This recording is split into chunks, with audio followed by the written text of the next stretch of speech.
ঘরে স্ত্রী রেখে অন্য মেয়েদের সাথে পরকীয়া করেন, ঘরের স্বামী রেখে অন্য পুরুষদের সাথে পরকীয়া করেন, সংসারে অশান্তি তৈরি করেন, সংসারটাকে ধ্বংস করে দিয়েছেন, নরক বানিয়ে দিয়েছেন। সব কিছু মেনে নিলাম, সব কিছুই মেনে নিলাম, কিন্তু এই 1 বছরের নিষ্পাপ মাসুম বাচ্চাটির কী অপরাধ ছিল?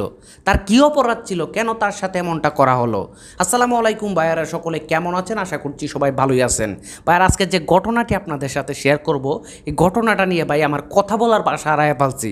এই ঘটনাটা শোনার পরে আমি সহ্য করে থাকতে পারি নাই ভাই।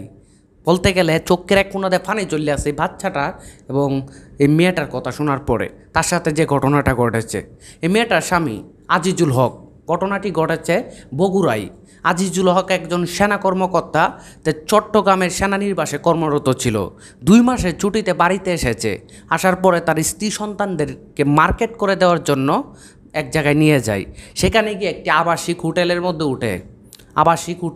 উঠে তার স্ত্রী এবং সন্তানকে গলা, বুঝতে পারতেছেন আমি কি বলতেছি, বলতে গেলে গলা কেটে দুনিয়া থেকে সরাইয়া দেয়। এই 1 বছরের মাসুম নিষ্পাপ বাচ্চাটির সাথে এরকমটা করা হয়েছে। সে কী করে? তাদেরকে দুনিয়া থেকে বিদায় করে সে তার শ্বশুর বাড়িতে যায়। আজিজুল সেনা কর্মকর্তা শ্বশুর বাড়িতে গিয়ে বলে যে আমি তো এদেরকে নিয়ে মার্কেট করতে গেছিলাম, তারপরে আমার একটু ডাক্তারের কাছে যাওয়ার দরকার ছিল। আমি বলছিলাম, আমি আমার স্ত্রী আশামণিকে বলছিলাম এবং আমার সন্তানকে নিয়ে বলছিলাম তোমরা বাড়িতে চলে যাও, আমি ডাক্তারের কাছে যাব, আমি একটু পরে আসতেছি। এরা বাড়িতে এখনও আসে না, প্রায় 2-3 ঘন্টা হয়ে গেছে, এখনও আসে না। আপনারা কি দেখছেন? এইভাবে গিয়ে তাদেরকে হোটেলের মধ্যে নিয়ে হত্যা করে এইভাবে গিয়ে শ্বশুরবাড়িতে আজিজুল বলতে থাকে যে তাদেরকে কি আপনারা দেখছেন?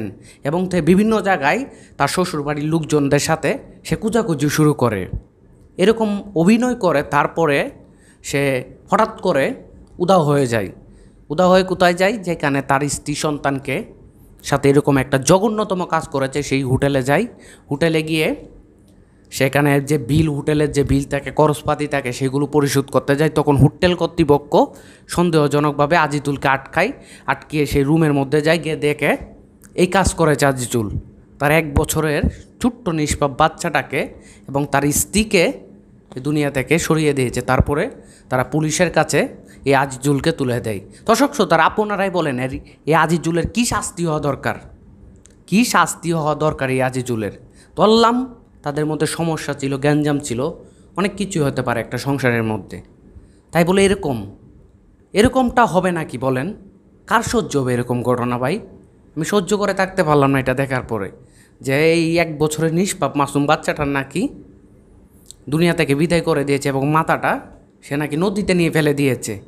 বুঝতে পারতেছেন আপনারা সে কতটুকু পাষণ্ড একজন পিতা? তাকে পিতা বলতেছি কেন ভাই? তারা পিতা বলা যাইবে না, তারা বাবা বলা যাইবে না। পাষণ্ড নিষ্ঠুর মানুষ। দর্শক শ্রোতারা, এরকম মানুষ আমি আমার জীবনে দেখি নাই, এরকম ঘটনাও শুনি নাই যে এরকম বাবা হয়ে তার সন্তানের সাথে এরকমটা করে, তার স্ত্রীর সাথে এরকমটা করে। স্ত্রীর সাথে করতে পারে, সংসারের মধ্যে জয় ঝামেলা থাকতে পারে, সেগুলো অনেকভাবে মিটাই নেওয়া যায়, কিন্তু এরকম ঘটনা ভাই আমি এর আগে শুনি নাই। এই আজিজুলের দৃষ্টান্তমূলক শাস্তি চাচ্ছি ভবিষ্যতে, যাতে মানুষ এই আজিজুলের নাম শুনলে ভয় পায়। যে এক আজিজুল ছিল বাংলাদেশের মধ্যে, বগুড়ার মধ্যে, সেরকম কাজ করেছিল, তারপরে তার শাস্তি দেওয়া হয়েছে। এরকম শাস্তি চাই আজিজুলের।